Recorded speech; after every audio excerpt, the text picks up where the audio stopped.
আসসালামু আলাইকুম রহমতুল্লাহ।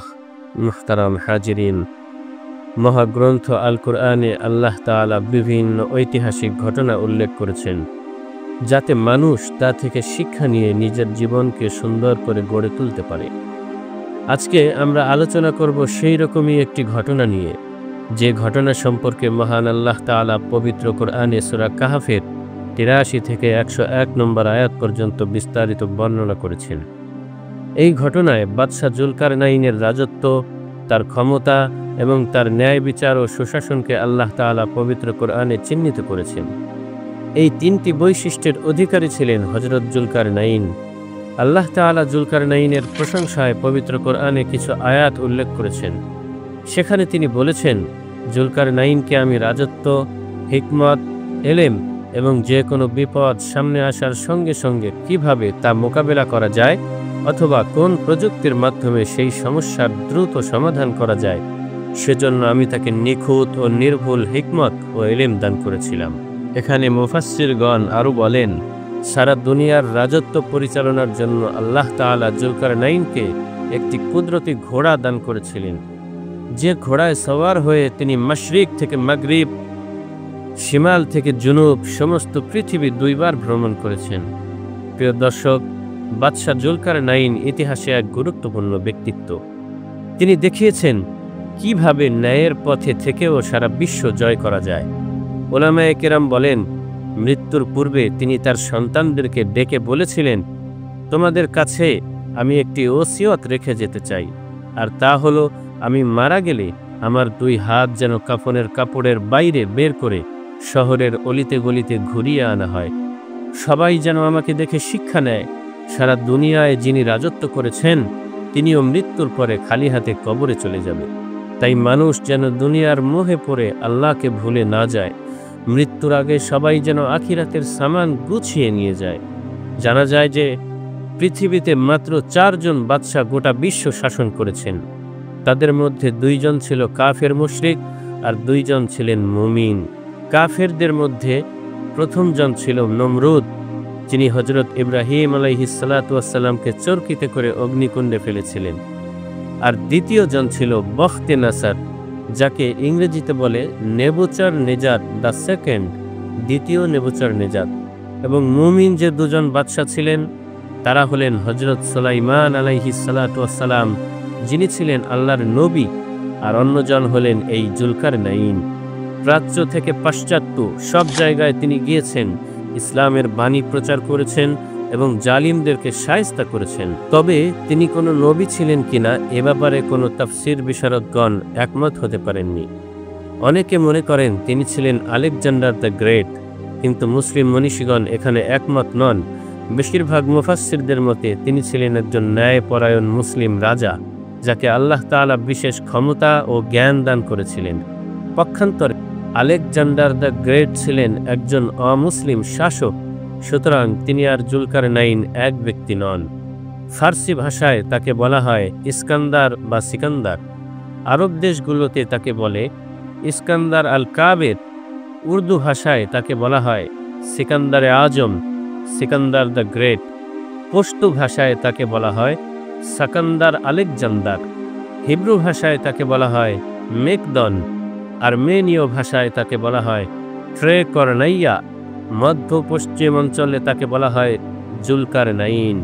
মধ্য পশ্চিম অঞ্চল বলতে আমরা বর্তমান মধ্যপ্রাচ্য, লোহিত সাগরের পূর্ব পাড় এবং পশ্চিম পাড়ের মিশর থেকে শুরু করে ইথিওপিয়া পর্যন্ত, অর্থাৎ আফ্রিকা মহাদেশের পূর্বাঞ্চলের সাথে লাগোয়া দেশগুলো। কারো কারো ভাষ্যমতে তিনি হতে পারেন মধ্যযুগীয় ইরানি সম্রাট সাইরাস দ্য গ্রেট, কিন্তু আল্লাহ তাআলাই ভালো জানেন তার ব্যাপারে। জুলকারনাইন যেই হন না কেন, তিনি ছিলেন আল্লাহর একজন প্রিয় বান্দা, ন্যায়পরায়ণ শাসক এবং আল্লাহর দেওয়া ক্ষমতার পরীক্ষায় উত্তীর্ণ হওয়া এক মহান ব্যক্তিত্ব। জুলকারনাইনকে বলা হতো 2 সিংহের অধিকারী বা পূর্ব পশ্চিমের অধিকারী। এখানে তাফসির বিশারদগণ বলেন, তার মাথায় লম্বা চুল থাকার কারণে তিনি চুলকে 2 ভাগে ভাগ করে ডানে বামে ঝুলিয়ে বা বেঁধে রাখতেন, তাই ওইগুলোকে সিংহের মতো দেখা যেত। আবার কেউ কেউ বলেছেন, তিনি যে রাজকীয় মুকুট সবসময় মাথায় দিতেন সেটি দেখতে প্রায় 2 সিংহের মতোই ছিল। আবার কেউ কেউ বলেছেন তিনি পূর্ব পশ্চিমে ভ্রমণ করার কারণে তাকে 2 সিংহের অধিকারী বা পূর্ব পশ্চিমের অধিকারী বলা হতো। কুরাইশরা ইহুদিদের পরামর্শে নবী করিম সাল্লাল্লাহু আলাইহি ওয়াসাল্লামকে জুলকারনাইন সম্পর্কে জিজ্ঞাসা করেছিল। ইহুদিরা বলেছিল যে যদি তিনি সত্যিকারের নবী হয়ে থাকেন তাহলে তিনি জুলকারনাইনের ব্যাপারে সঠিক উত্তর দিবেন। এখানে আল্লাহ তাআলা নবী করিম সাল্লাল্লাহু আলাইহি ওয়াসাল্লামকে আশ্বস্ত করলেন এবং তিনি জানালেন, আমি শীঘ্রই তোমাদেরকে তার সম্পর্কে বলবো। তার কাহিনী সত্য এবং শিক্ষণীয়। প্রিয় দর্শক, তাহলে চলুন কুরআনে বর্ণিত সূরা কাহফের ৮৩ থেকে ৯৮ নম্বর আয়াত পর্যন্ত আল্লাহ তাআলা বাদশাহ জুলকারনাইনের ব্যাপারে কি বলেছেন তা জেনে আসি। সূরা কাহফের ৮৩ নম্বর আয়াত থেকে পড়া হচ্ছে, ওয়ায়াসআলুনাকা আন যিল কারনাইন কুল সাতলু আলাইকুম মিনহু যিকরা। অর্থ, আর তারা আপনাকে জুলকারনাইন সম্পর্কে জিজ্ঞাসা করে, আপনি বলুন আমি শীঘ্রই তোমাদেরকে তার সম্পর্কে কিছু বর্ণনা করে শোনাব। পরের আয়াতে আল্লাহ তাআলা বলেন, ইন্না মাক্কান্না লাহু ফিল আরদি ওয়া আতাইনাহু মিন কুল্লি শাইইন সাবাবা। নিশ্চয়ই আমি আল্লাহ তাকে পৃথিবীতে প্রতিষ্ঠিত করেছিলাম এবং সব কিছু অর্জন করার উপায় বাতলে দিয়েছিলাম। মুফাসসিরগণ এখানে বলেন, এটি দেখায় যে আল্লাহ তাআলা যাকে ক্ষমতা দেন তাকে সেই ক্ষমতা ব্যবহারের উপায়ও বলে দেন। যেমন এখানে মিন কুল্লি শাইইন সাবাবা মানে রাজ্য পরিচালনার জন্য প্রয়োজনীয় সমস্ত উপকরণ, যেমন সেনাবাহিনী, রণকৌশল, ন্যায় বিচার ও নেতৃত্বের সকল গুণ তাকে দেওয়া হয়েছিল। আল্লাহ তাআলা জুলকারনাইনকে রাজত্ব, শক্তি, জ্ঞান ও পুরো বিশ্ব ভ্রমণের সুযোগ দিয়েছিলেন। তিনি যেখানেই যেতেন আল্লাহ তাআলা তাকে পথ ও উপায় দেখিয়ে দিতেন, যে কারণে জুলকারনাইন ছিলেন শক্তিশালী, দায়িত্বশীল ও ন্যায়পরায়ণ বাদশাহ। ৮৫ থেকে ৮৬ নম্বর আয়াতে আল্লাহ তাআলা বলেন, ফাআতবা'a সাবাবা হাত্তা ইযা বালাগা মাগরিবাশ শামসি ওয়াজাদাহা তাগরুবু ফি আইনিন হামিআতিন ওয়া ওয়াজাদা ইনদাহা কওমা قلنا يا ذا القرنين إما أن تعذب وإما أن تتخذ فيهم حسنا। সে এক পথে চলতে শুরু করল। অবশেষে যখন সে সূর্যাস্তের স্থানে পৌঁছালো তখন সে সূর্যকে এক কালো কাদাযুক্ত পানিতে অস্ত যেতে দেখল। সেখানে সে এক সম্প্রদায়কে পেল। আল্লাহ তাআলা বললেন, হে জুলকারনাইন, তুমি চাইলে এদেরকে শাস্তিও দিতে পারো আর না চাইলে তাদের উপর দয়াও করতে পারো। এখানে সূর্য আসলেই পানিতে ডুবে যায়নি, বরং মানুষের সাধারণ চোখে তাই মনে হয়। সূর্য কখনো ডুবে না। জুলকারনাইন তার চোখে যা দেখলেন আল্লাহ রাব্বুল আলামিন তাই এখানে বলেছেন। ৮৭ থেকে ৮৮ নম্বর আয়াতে আল্লাহ তাআলা বলেন, قال أما من ظلم فسوف نعذبه ثم يرد إلى ربه فيعذبه عذابا نكرا وأما من آمن وعمل صالحا فله جزاء الحسنى وسنقول له من أمرنا يسرا। অর্থ, জুলকারনাইন বলল, যে সীমালঙ্ঘন করবে আমি তাকে শাস্তি দিব এবং তাকে তার রবের কাছে ফিরিয়ে দিব, আর তিনি তাকে ভয়ঙ্কর শাস্তি দিবেন। আর যে ঈমান আনবে ও সৎ কর্ম করবে আমি তাকে পুরস্কৃত করব। 89 থেকে 90 নম্বর আয়াতে আল্লাহ তাআলা বলেন, সুম্মা আতবা'a সাবাবা হাত্তা إذا بلغ مطلع الشمس وجدها تطلع على قوم لم نجعل لهم من دونها سترا। অর্থ, এরপর সে আরেক পথ ধরল। অবশেষে সে সূর্যোদয়ের স্থানে পৌঁছালো, যেখানে এমন এক জাতি ছিল যাদের জন্য সূর্যের আড়ালে কোনো আশ্রয় তৈরি করা হয়নি। মুফাসসিরগণ বলেন, জুলকারনাইন আবার পূর্ব দিকে ভ্রমণ শুরু করলেন। এখানে পূর্ব দিগন্ত বলতে বর্তমান সময়কার মানচিত্রে ভারত মহাসাগরীয় অঞ্চলকে বোঝানো হয়েছে। আধুনিক ঐতিহাসিকগণ এ ব্যাপারে ঐক্যমত পোষণ করেছেন। অতঃপর জুলকারনাইন চলতে চলতে সূর্যোদয়ের স্থানে এসে পৌঁছান, আর এখানে তিনি এমন এক জাতিকে দেখতে পান যাদের জীবন যাপন ছিল অত্যন্ত সহজ সরল। তাদের পরনে কোনো পোশাক ছিল না, রাত্রি যাপনের জন্য কোনো ঘর বাড়ি ছিল না, আর নিজেদেরকে সুরক্ষিত রাখার জন্য কোনো রকম নিরাপত্তা ছিল না।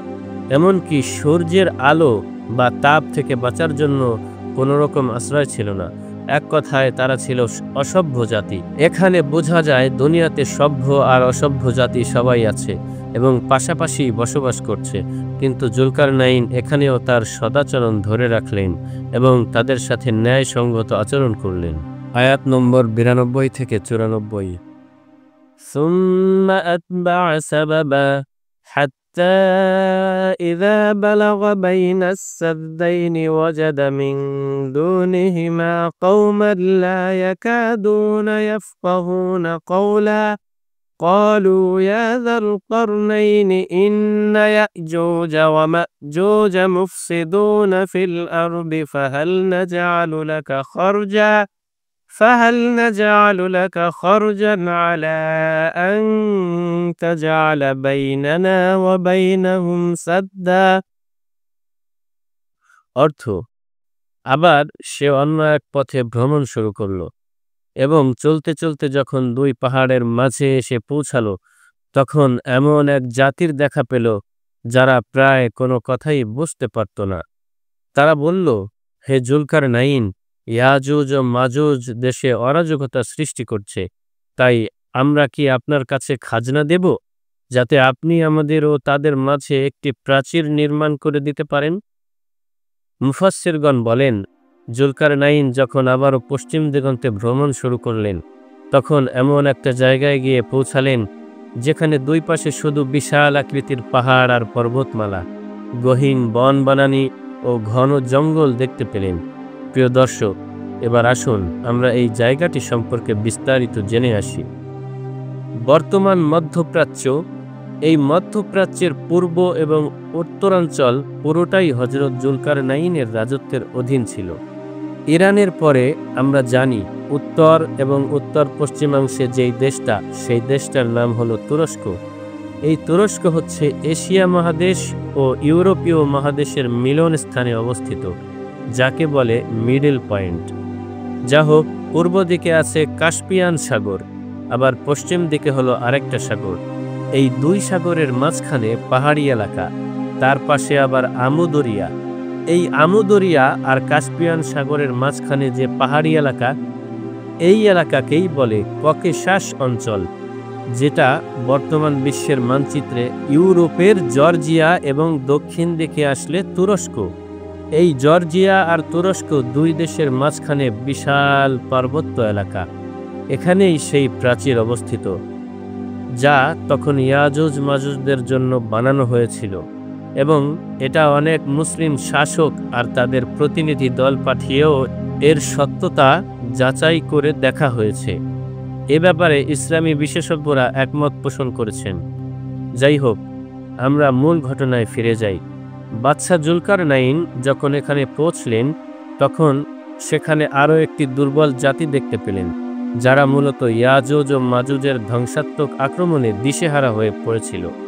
কিন্তু তারা প্রায় সকল ভাষায় কথা বলতে অপারগ হওয়ার কারণে সেখানে দোভাষী একজনের সাহায্যে বাদশার কাছে তাদের আকুতি মিনতি জানানো হলো, এবং বাদশাহ জুলকারনাইনকে তারা বলল যে, আমরা কি সবাই মিলে আপনাকে কিছু চাঁদা দিব যাতে আপনি দুই পাহাড়ের মাঝখানে একটি প্রাচীর নির্মাণ করে দিতে পারেন, যা দ্বারা আমরা ইয়াজুজ মাজুজের আক্রমণ থেকে নিজেদেরকে সুরক্ষিত রাখতে পারব।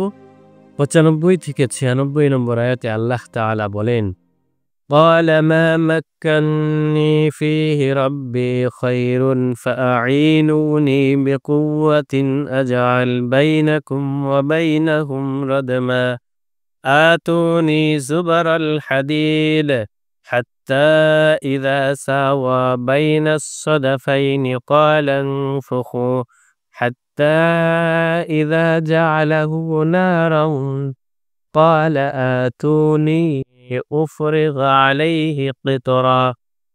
অর্থ, জুলকারনাইন বলল, আমার রব আমাকে যে শক্তি দিয়েছেন তা উত্তম। তোমরা শুধু পরিশ্রমে সাহায্য করো, আমি তোমাদের ও তাদের মাঝে এক মজবুত বাঁধ তৈরি করব। তিনি লোহার পাত একটার উপর আরেকটা সাজিয়ে দুই পাহাড়ের ফাঁক ভরাট করলেন, তারপর গলিত তামা ঢেলে দিলেন।